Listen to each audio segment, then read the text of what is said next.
Buyer's remorse is the sense of regret after making an expensive purchase. It stems from the paradox of choice, the stress and anxiety caused by trying to make the optimal choice in the face of too many options. I'm Wahid, I'm a PhD student at Oxford University, and I recently decided to upgrade my 2017 MacBook Air to a 2023 M2 Pro Mac Mini. With my ADHD impulse buying, I'm normally a sucker for the latest tech, but this was different. I put my upgrade off every year, and I did this for 6 years straight to finally be convinced by the latest M2 Pro Apple Silicon chip. Spending £2,300 on a maxed out M2 Pro Mac Mini sure felt good after 6 years of waiting. But then I had a change of heart. Did I actually need to upgrade my Mac this year, or could I have waited? Outside of the crazy benchmark tests that YouTube tech gurus are always banging on about, what is the real world difference for me as a university student? Surely if I'm going to see improvements in my workflow, I'll see it now with 6 years of Apple chipset development. But will this actually make a difference to my day-to-day efficiency? Well, in this video I'll be addressing just that. I'll be putting head-to-head my M2 Pro Mac Mini with my 2017 MacBook Air to see just how much difference it'll make to my day-to-day life at university. And I'll go through the 3 principles you need to follow when buying a new MacBook for university so you avoid making the same mistake I did. On this channel I talk about the systems, frameworks and gadgets that help me make small marginal gains every single day at university with ADHD. Keep watching and subscribe to learn more. Let's get right into it. The MacBook Air that I have is the 13-inch 2017 edition, which comes with a single Intel HD Graphics 6000 integrated Broadwell graphics card with a GPU base clock speed of 300 MHz. The CPU that it's running is the 1.8 GHz dual-core Intel Core i5 CPU. There's an onboard 8GB 1600 MHz DDR3 memory card, and this Mac has been upgraded from base to a 256GB PCIe SSD. Since this is now 6 years old, Apple have restricted any further OS releases on this Mac, so it's running macOS Monterey 12.6 from a year ago. This Mac setup came to around £1,099 6 years ago, meaning it only cost around £180 a year on average throughout most of my medical school and my PhD life, which is as good as it gets really with Macs. My latest M2 Pro Mac Mini is a whole nother beast. It has 12 native Apple Silicon M2 Pro CPU cores, 8 of which are performance cores and 4 of which are efficient cores, with the P cores being able to clock up to 3.7 GHz and the E cores clocking 3.4 GHz. It also comes with an integrated graphics card which offers 19 GPU cores and 32 gigs of DDR5 6400 memory, which interface with a 256-bit memory controller to allow 200 gigs of data transfer with the CPU and GPU every single second. The system on a chip also integrates a 16-core neural engine. I maxed out everything apart from the SSD storage, which I decided 1TB was probably more than I'll ever need because I have a few SanDisk Extreme SSDs. I also decided I didn't need the 10GB Ethernet as I don't really transfer large files over Ethernet in my current work setup. This maxed out M2 Pro Mac Mini set me back £2,099.99, and I also paid an extra £179.99 for the Apple Pro Apps bundle for education, so I can have Final Cut Pro 10, bringing the total I spent to £2,278.99 with Apple Education discount, which to be honest is pretty pricey for a Mac Mini. As a comparison, the base M1 Max Studio comes in at £1,800, but we know now that the M2 Pro chip is faster than the M1 Max chip, for the time being at least until the new M2 Max Studio is released later this year. The M2 Pro Mac Mini is clearly the winner in terms of specs. Considering it's over twice the price and 6 years of development, we obviously knew this already. But how does this actually stand in my standard day-to-day usage as a PhD student, and is it really worth the upgrade this year? I'll be doing a crude speed test to see how long applications that I use pretty much daily at university take to load, and how well I'm able to work with large files. Bearing in mind, I'm going to use a few extremes to really see how powerful the latest M2 Pro chip is compared to my 2017 Air. As a data science PhD student, I work with larger data sets than most undergrads or medical students would otherwise work with. To really see how good the M2 Pro is, I've split the applications into first-party apps, which are made by Apple and optimized for iOS, and third-party apps, which generally don't work nearly as seamlessly with macOS. To get the most out of my 2017 MacBook Air, I've been relying on Apple's first-party apps to keep my MacBook performing optimally after so many years. Now there's 5 first-party apps that I use every day no matter what. Safari, Notes, Preview, Calendar, and Finder. The app that I use most is Safari, and I use this to access my emails, read up-to-date literature, and solve various programming queries that I have with my PhD. The MacBook Air was able to load Safari with 12 separate pin tabs in 8 seconds. This is with nothing in the background, so I can really see its performance. Of course,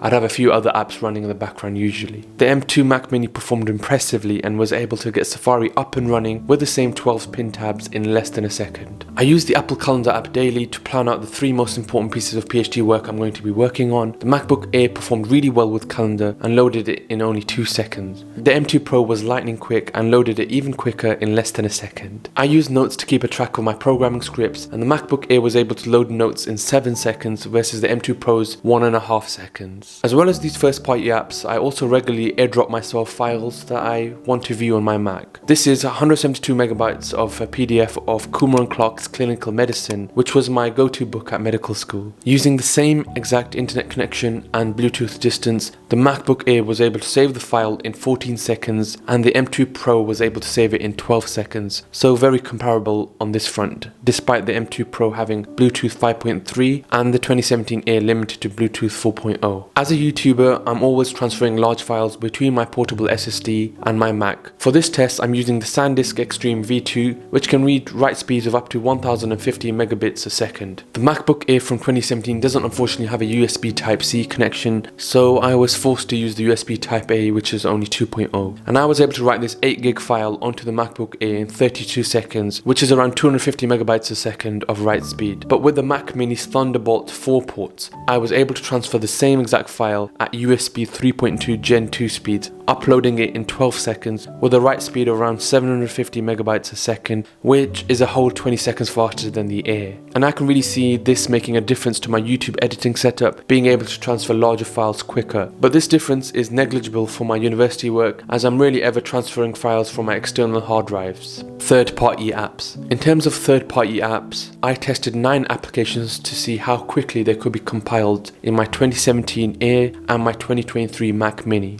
Word loaded a 335-page document in 26 seconds on the MacBook Air, compared to only 7 seconds on the Mac Mini. In PowerPoint, I was able to load a 70 meg PowerPoint presentation in 2 seconds, compared to less than a second on the M2 Mac Mini. In Excel, it took 20 seconds to convert a 700 meg summary statistics file to an Excel worksheet with 9 million rows. On the M2 Pro, it took less than 4 seconds to do this. And I went on to compare 6 other third-party apps to really see how well the M2 Mac Mini performs with non-iOS optimized apps. And as I thought, the M2 Mac Mini really started to put itself ahead of the MacBook Air, loading pretty much all university apps at least twice as fast as the Air. What was really striking was the rendering in Final Cut Pro 10. I rendered a 4K 35GB Final Cut library bundle using the M2 Mac Mini, which rendered the 7 minutes and 40 seconds 4K video in only 4 minutes and 40 seconds. The Mac Air was really struggling at this point, and the fans were oscillating the whole time, and it took over 4 times longer to render it. Memory test. The speed comparison test gives us an indicator of how much time I'm shaving off my day from loading all these apps quicker in my Mac Mini. But this in isolation isn't a very helpful metric, because I'm not just using apps on their own each day, and it's not just about the speed of use, but the experience when I have multiple apps open to enable me to complete my university work optimally on at least 2 screens. I'm usually working on several apps at the same time. The reason I upgraded my setup was because my MacBook Air wasn't able to handle 4K Final Cut Pro editing and rendering, which pretty much made running anything else in the background impossible. I just get the beach ball of death all the time. So let's see how the 2 Macs handle memory wise. Of course, there's a massive disadvantage for the Air because it only has 8 gigs of base memory compared to the M2 Pro's native 32 gigs of memory. When I open all 5 first-party apps, Calendar, Preview, Safari, Notes, and Finder, the Mac Air handles reasonably well, using just over 50% of its 8 gig memory. However, when we open all first-party apps and third-party apps, it's an entirely different matter. For a proper comparison with a standard day at university, I've excluded Final Cut Pro, and the fans start coming in. You can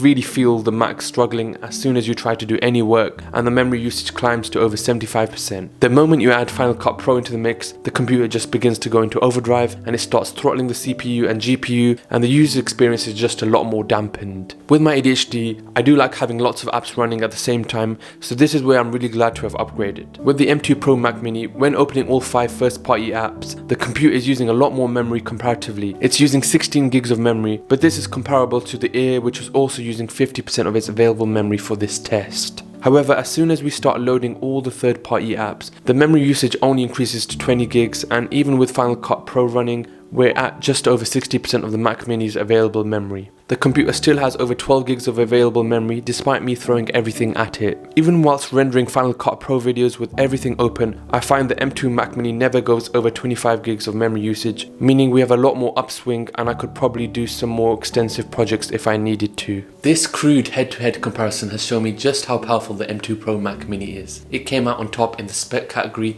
in speed and in memory. But we already knew this would be the case. The 2017 i5 processor is obviously no match for any M series Mac, but what I found in my few weeks of usage of the M2 Pro is sure, it feels a lot more nippy. It's nice that I can work with several applications often together at the same time and not have the system throttle its performance to cope, but I can still run pretty much everything on the 2017 Air. The time I save is probably debatable because even despite being a PhD student and running large analyses, I'm still working within the capabilities of the Mac 80% of the time. It's just for those 20% of times when I'm running Final Cut Pro or using large data sets where I feel the real benefit of the upgrade. Sure, for the majority of my work on my PhD, I'm SSHing into my server and using a large quantum computer for my analyses, so it matters a lot less how good my Mac actually is. But Macs are just crazy good. Even if you take any from the last 7 to 8 years, it'll be able to handle whatever you throw at it. And this is especially true when you restrict yourself to working with native iOS apps, as I found. It just improves the user experience massively. And this is what I'm trying to touch on with this video. A Mac upgrade is nice at university, but it's probably best waiting till you have more money to buy a nicer machine and when there's been time for technology to really make leaps. I just honestly don't think we're there yet, even with the M2 Pro. So with that in mind, let's get into the 3 principles you can use to avoid making the wrong Mac purchase at university. 1. Wait it out as long as possible. With Apple Silicon, we're going to see growth of around 10% in terms of GPU and CPU performance each year. As a good rule of thumb, with any tech, it's probably best to wait it out and resist the urge to upgrade. You want to wait to get the best chipset that your money can buy when the time is right. I'm generally one of those people that buys the best Mac, but then I don't like upgrading for at least a few years, and I've been able to see 5 years for all my Apple items so far, whether that's the iPhone, Apple Watch or my Mac. Apple products are really built to last, and it's reassuring, and it helps with buyer's remorse having a top-notch machine and then sticking with it over time. Of course, there's no best time to buy it if your Mac has completely broken down, in which case you better upgrade now. But generally waiting as long as possible and timing your purchase is best. You want to ideally wait for the back-to-school Apple education offers in September. Try to wait as long as you can to upgrade and resist what YouTubers like myself are telling you to buy and upgrade to until the time is right for you. 2. It's at the extremes where you'll save time. On this channel, I'm all about saving time and trying to make 1% improvements in everything I do at university with ADHD. Now with my M2 Mac Mini, what I found is I'm probably saving a few minutes a week in terms of efficiency, and most of this comes at the extremes. It's when I'm trying to run a complicated RStudio script and my Mac becomes unresponsive, or when I'm rendering a 4K video in Final Cut. The good thing is that I'm only pushing my 2017 Air to these extremes once a week, and even then there's workarounds. Upgrading your Mac will give you that freedom to endure the more tasking applications you're trying to run, but you realize very quick that it doesn't necessarily help you with the things you're working on the majority of the time. And this is where the law of diminishing returns comes in. To get that super performance for the handful of things you're working on, you really need to consider how much you're going to invest. Upgrading your Mac will only really help you save time at the extremes. 3. You don't need to future-proof your purchase. The last thing I want to leave you on, and this is something I've learned after making this hefty purchase, is the fact that you definitely don't need to future-proof your Mac upgrade. And what I mean by this is Apple tends to use some really clever marketing techniques where the next upgrade is only £200 away. They tease you to pay more now rather than live with the regret later. I've reflected on my own experience, and I made this purchase thinking I've waited 6 years and I'm due for an upgrade, so why don't I just get the best Mac possible? But what I've realized very quickly is the MacStar M2 Pro Mac Mini is around £2,200 and it's very good, but is it 4 times better than the M2 Mac Mini base model, which is only a quarter of the price? So what I want to reassure you is, if you're having the paradox of choice, don't worry about getting the best Mac possible. If you actually spend less now, you can be a lot more agile. It's so easy to upgrade when you spend £1,000 rather than when you fork out 2 or 3 and are now stuck with it for a few years. So the less you worry about future-proofing, the more flexible you can be. Well, that's my experience of upgrading my MacBook setup to the latest M2 Pro Mac Mini. I'm trying to get over my buyer's remorse, but I can't help but feel like I could have waited another year. year. But it's the purchase I ultimately thought was best for me and have to live with. I hope you enjoy this candid video and learned how to make better purchases at university. If you benefited from this video, let me know in the comment section below. Like this video and subscribe to stay up to date with the systems, frameworks and gadgets that I use to make small marginal gains every single day at university with my ADHD. Thank you for watching and I'll see you next week.